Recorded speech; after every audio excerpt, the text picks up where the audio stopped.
আল্লাহ সুবহানাহু ওয়া তাআলা সূরা আনকাবুতের 57 নম্বর আয়াতের মধ্যে বলেন, কুল্লু নাফসিন যায়িকাতুল মাউতি সুম্মা ইলাইনা তুরজাউন। প্রত্যেক প্রাণীর মৃত্যুর স্বাদ গ্রহণ করতে হবে। প্রত্যেকটি প্রাণী যার মধ্যে আত্মা রয়েছে, শুধু আমরা মানুষ না, মানুষ থেকে নিয়ে এসে করে কীট পতঙ্গ, হিংস্র প্রাণী, এরপরে যত গাছপালা তরুলতা যা কিছু রয়েছে, যার মধ্যে জীবন রয়েছে, এরা সব কিছুই ধ্বংস হয়ে যাবে, সব কিছুই মৃত্যুর স্বাদ গ্রহণ করতে হবে। আল্লাহ তাআলা বলতেছেন সুম্মা ইলাইনা তুরজাউন, আবার সকলকেই আমার কাছেই ফিরে আসতে হবে, আমার কাছে আসতে হবে। আল্লাহ সুবহানাহু ওয়া তাআলা সূরা আলী ইমরানের 185 নম্বর আয়াতের মধ্যে বলেন, কুল্লু নাফসিন যায়িকাতুল মাউত ওয়া ইন্নামা তুওয়াফাউনা উজুরাকুম ইয়াওমাল কিয়ামাহ فمن زحزح عن النار وأدخل الجنة فقد فاز وما الحياة الدنيا إلا متاع الغرور। প্রত্যেকটি প্রাণীকে মৃত্যুর স্বাদ গ্রহণ করতে হবে, অতঃপর কিয়ামতের দিন আবার আমার কাছেই ফিরে আসতে হবে। আর যেই ব্যক্তি জাহান্নাম হতে মুক্ত হলো এবং জান্নাতে প্রবেশ করলো, এই ব্যক্তি তো সফল কাম, এই ব্যক্তি সফল কাম। এরপর আল্লাহ তাআলা বলতেছেন, ওয়ামাল হায়াতুদ দুনিয়া ইল্লা মাতাউল গুরুর, এই দুনিয়াবি জীবন এটা ছলনাময়, খেল তামাশা ছাড়া আর কিছুই নয়।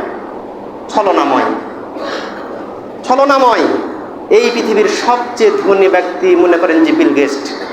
এই বিল গেটস কি চিরস্থায়ী হবে? চিরস্থায়ী হতে পারবে? পারবে না। এই পৃথিবীর সবচেয়ে ক্ষমতাধর ব্যক্তি মনে করেন যে কোফি আনান, জাতিসংঘের মহাসচিব, সে কি টিকে থাকতে পারবে দুনিয়াতে?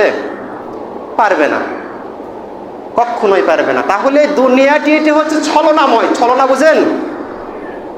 অভিনয় করা, আমাদেরকে ছলনা দিয়ে পিঠ দেখিয়ে চলে যাবে। এই দুনিয়ার চাকচিক্রময় সবুজ শ্যামলা শস্য শ্যামল সব কিছু ছলনা দেখিয়ে আমাদেরকে ছেড়ে চলে যাবে।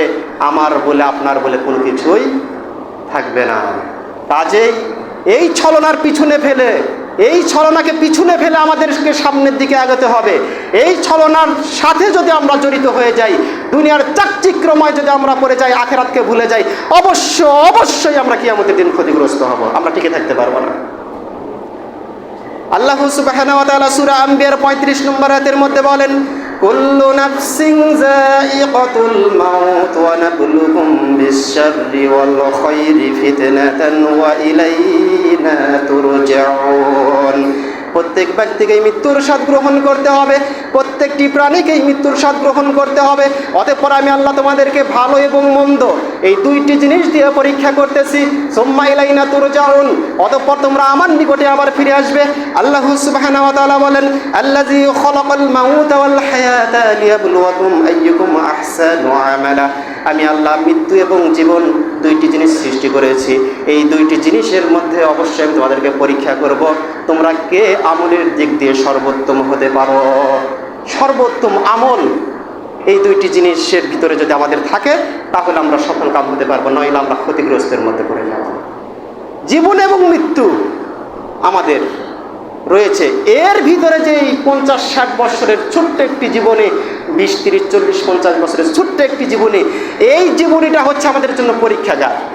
এই পরীক্ষাগারে যদি আমরা পাশ করতে পারি তাহলে পাস, আর যদি ফেল করে যাই তাহলে ফেল। যদি পাশ করে যাই আখিরাতে সুখময় জীবন লাভ করব, আর যদি ফেল করে যাই আখিরাতে কঠিন শাস্তির মুখোমুখি হতে হবে।